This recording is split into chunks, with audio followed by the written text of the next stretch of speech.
మళ్ళీ నేను అధికారంలోకి వస్తానే దాన్ని బాగు చేయాలంటే ఎన్ని కష్టాలు ఉన్నాయో నేను చూశాను. ఒకప్పుడు పవర్ సెక్టర్ మీరు చూస్తే కరెంట్ ఎప్పుడు వస్తుందో ఎప్పుడు పోతుందో తెలియని పరిస్థితి నుంచి హైదరాబాద్లో విద్యుత్ సౌధ దగ్గర రాఘవరెడ్డి ఉండేవాడు, కమ్యూనిస్ట్ లీడర్. నల్గొండ నుంచి రైతులను తీసుకొచ్చి సమ్మర్ వస్తే అసెంబ్లీ ఏప్రిల్లో ఉంటే గొడవలు సగం టైం మేము కరెంటు కొరతపైనే చర్చించేవాళ్ళం. That were the days. అలాంటిది నేను 1999 నుంచి పవర్ సెక్టర్ రిఫార్మ్స్ తీసుకొచ్చి 2004కి సర్ప్లస్ బాధ్యతతో క్వాలిటీ పవర్ ఇవ్వడం మొదలుపెట్టాం. 2014కు మళ్లీ 22 మిలియన్ యూనిట్లు ఆంధ్రప్రదేశ్లో కొరత కరెంటు. వ్యవస్థలన్నీ నిర్వీర్యం అయిపోయినాయి.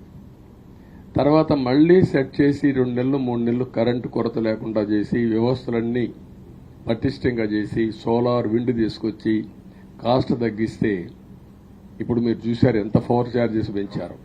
9 సార్లు పెంచారు. ఎందుకు పెంచారో నోబడీ నోస్. దానికి రీజనే లేదు. ఇప్పుడు ఎక్కడుందో దాన్ని ఎత్తుక్కుంటే ఎంత లోతు పోయిందో కూడా తెలియదు. దాన్ని ఏ విధంగా రిపేర్ చేయాలి, ఎంత డబ్బులు తెచ్చారు, ఏ పేరుతో తెచ్చారు, అవన్నీ ఒక వ్యవస్థను కాదు, సంబంధం లేని వ్యవస్థతో డబ్బులు తీసుకొచ్చి సంబంధం లేని డిపార్ట్మెంట్కి ఇచ్చారు. ఇలాంటి చాలా ఉన్నాయి. అవన్నీ ఇన్ కోర్స్ ఆఫ్ టైం మీకు కూడా చెప్తాం. అల్టిమేట్గా ఇదేదో మేము అధికారం అంటే జుబిలియంట్గా బ్రహ్మాండంగా ఉందనుకోవడానికి కాదు. ఒక బాధ్యతతో మా మీద ఎంత నమ్మకం పెట్టుకున్నారో ఈ ప్రజల్ని మళ్లీ ఒక దారి చూపించే మార్గం మేము చూపిస్తాం. ఇంకొక పక్కన మీరు ఒకసారి ఆలోచిస్తే ఇదే అసెంబ్లీలో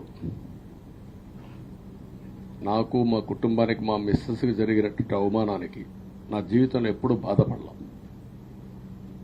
నా మీద బాంబులతో దాడి చేసినప్పుడు కూడా వీరోచితంగా ఎదుర్కొన్నా. 2003 సెప్టెంబర్ అక్టోబర్ నాకు ఇప్పటికి కూడా జ్ఞాపకం.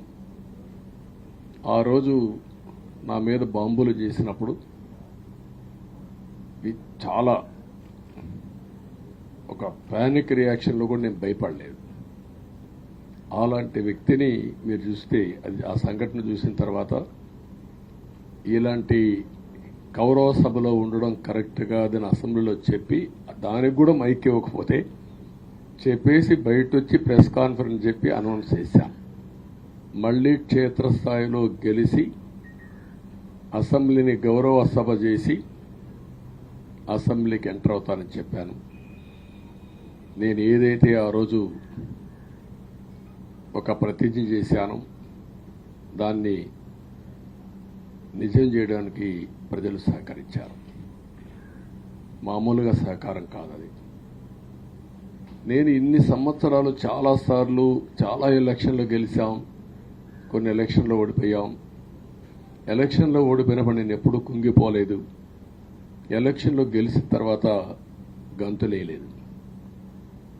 నిబ్బరంగా ఓడిపోయినప్పుడు ఒక బాధ్యత ప్రతిపక్షంలో ఉండి పనిచేయాలి, గెలిపించినప్పుడు ఒక బాధ్యత ప్రజలకు మెరుగైన సేవలు అందించి వాళ్ళని ముందుకు తీసుకుపోవాలని ప్రయత్నం చేశాం.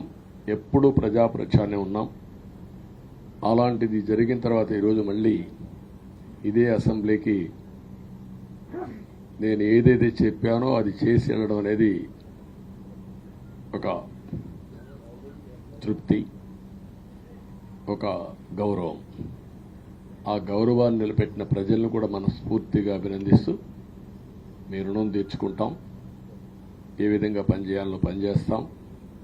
మీ ఎక్స్పెక్టేషన్స్ ప్రకారం పనిచేసి అయితే ఎప్పటికప్పుడు మీరందరూ కూడా మేము ఓటేసాం, మా పని అయిపోయింది, ఇంకా మీరు చూసుకోండి కాకుండా ఎప్పటికప్పుడు మమ్మల్ని నడిపించే బాధ్యత, మాకు సహకరించే బాధ్యత, మళ్లీ రాష్ట్రంలో ఉండే ప్రజలందరం బాగుపడాలంటే ఏం చేయాలో మేము చేసినప్పుడు ఎప్పటికప్పుడు ఫీడ్బ్యాక్ ఇచ్చి నడిపించే బాధ్యత తీసుకోవాల్సిందిగా వారిని కోరుతున్నా. పవన్ కళ్యాణ్ గారిని మనస్ఫూర్తిగా అభినందిస్తున్నా. అదే మరి బీజేపీ అగ్రనాయకత్వాన్ని నరేంద్ర మోడీ గారిని అమిత్ షా గారిని, ఇక్కడికి వచ్చిన అబ్జర్వర్స్ని, ఇక్కడుండే పార్టీ అధ్యక్షురాలైనటువంటి పురంధేశ్వరి గారిని మనస్ఫూర్తిగా అభినందిస్తున్నా. వీళ్ళందరూ కూడా ఏదైతే ఒక స్ఫూర్తిని తీసుకున్నామో ఆ స్ఫూర్తితో టోటల్గా ప్రతి ఒక్క కార్యకర్త సిన్సియర్గా పనిచేయడానికి, ఏ అభ్యర్థి ఉన్నా తమ అభ్యర్థిగా పాటించి బ్రహ్మాండంగా పనిచేశారు.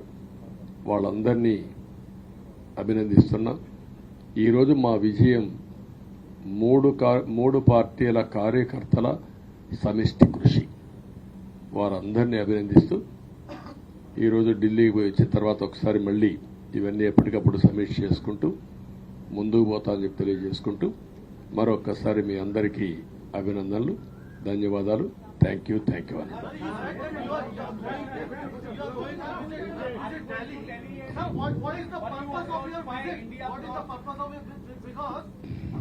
No, don't bother.